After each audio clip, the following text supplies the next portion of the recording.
Hello friends, આજે આપણી સાથે છે ટિષ્ઠા, 15 વર્ષની છોકરી છે. હવે આપણે સાંભળીએ એની પાસેથી કે એને શું તકલીફ હતી. બોલ ટિષ્ઠા, શું થતું હતું તમને? મને હાથમાં પાણી નીકળતું હતું, લખે ત્યારે કામ કરે ત્યારે પાણી વધારે નીકળતું હતું. એટલે હાથમાં પામમાંથી જ પાણી નીકળતું હતું કે પછી પગમાંથી પણ પાણી ના, નીકળતું? પામમાંથી જ ખાલી. Only in hands? હા, ઓનલી ઇન અને હેન્ડ્સ. પગમાંથી નથી નીકળતું? પગના તળિયામાંથી નહોતું? ના. ખાલી હાથમાંથી જ? હા. જ્યારે તું લખે, પેપર લખે, કંઈ પણ કરે તો પરસેવાવાળું પાનું થઈ જાય. હા. અને તારે વારે વારે હાથ લૂછવા પડતા હતા, બરાબર ને? બીજું શું થતું હતું? બસ આટલું. બસ હાથમાં પાણી થઈ જતું. આપણે લખીએ, કામ એવું કરીએ, પેપર એવું લખીએ. એટલે તું હમણાં 10મા ધોરણમાં હતી ને? 10મા ધોરણમાં હતી. મારું હમણાં 3 અવર્સનું પેપર હતું 10માનું.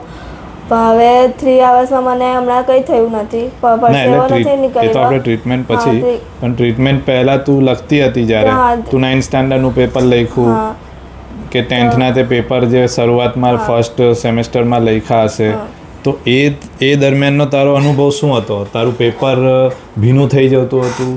તારે વારે વારે હાથ લૂછવા પડતા હતા? શું થતું હતું? એટલે મારું પેપર ભીનું નહીં થતું, પણ આપણે જ્યારે લખીએ ને પેન ભીની થઈ જાય. આપણે ઘડી હાથ લૂછવા પડતા. એટલે તારો ટાઈમ કન્ઝ્યુમિંગ લાગે અને તારે એમ કંટાળો આવે કે આ હું મારા હાથમાંથી પરસેવો થાય. અમુક વખત 2-3 સવાલ છૂટી પણ જતા એમ એક્ઝામમાં, ને આ રીતે પછી ધીમું પડી જાય. ધીમું પડી જાય લખવાનું. એટલે આપણે એવું કે કંટાળો પણ આવે લખવાનો કે આવી રીતે થાય છે. બરાબર છે. હવે મિત્રો, આ બીમારી આ એક હાઇપરહાઇડ્રોસિસ નામનું ઇંગ્લિશમાં વર્ડ છે. એને હાઇપરહાઇડ્રોસિસ કહેવાય, જેમાં ઘણીવાર હાથના પંજામાંથી માણસને પરસેવો નીકળ્યા કરે, પગના તળિયામાંથી પણ પરસેવો નીકળ્યા કરે. હવે એને આયુર્વેદિકલી વિચારીએ તો પિત્ત અને વાયુની બીમારી ગણી શકીએ. કે પિત્ત જે છે તે ગરમી એટલે કે પરસેવો, અને વાયુ જે છે તે વાયુનું કામ અવરુદ્ધ થાય, એટલે પિત્ત અને વાયુ જે છે એની લગતી બીમારી આપણે ગણી, અને એ ગણીને મેં એને આયુર્વેદિક ટ્રીટમેન્ટ આપી. લગભગ કેટલા મહિના? આપણે 3 મહિના દવા કરી. એટલે 3 મહિના જેવી દવા કરી અમે. હવે 3 મહિના દવા કર્યા પછી આજે હમણાં 10thની એક્ઝામ જ આપી. હમણાં આજે 31 માર્ચ છે અને 10thની એક્ઝામ પણ એની સારી ગઈ.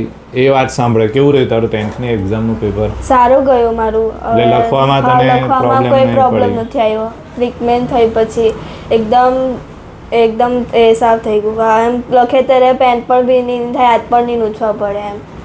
બરાબર. એટલે આયુર્વેદિક દવાથી એની એક્ઝામ પણ સારી ગઈ, એનું પેપર પણ સારું ગયું, અને એ પણ કોન્ફિડન્સ છે કે હા, મેં જેટલું વાંચ્યું, જેટલું મેં મહેનત કરી એ પ્રમાણે હું લખી શકી. એને કીધું તેમ મારા છૂટી જતું હતું, અમુક લખવાનું રહી જતું હતું. એટલે એ પણ આ વસ્તુ એને મેન્ટલી પણ એને બહુ આ દવાએ હેલ્પ કરી, અને એ ઘણી ખુશ છે કે આજે એને પરસેવો નીકળતો બંધ થઈ ગયો છે. એના ફાધર પણ ખુશ છે કે અહીંયા આવીને મારો ધક્કો સફળ રહ્યો. એટલે આયુર્વેદ કમાલ કરે છે. થેન્ક યુ મિત્રો.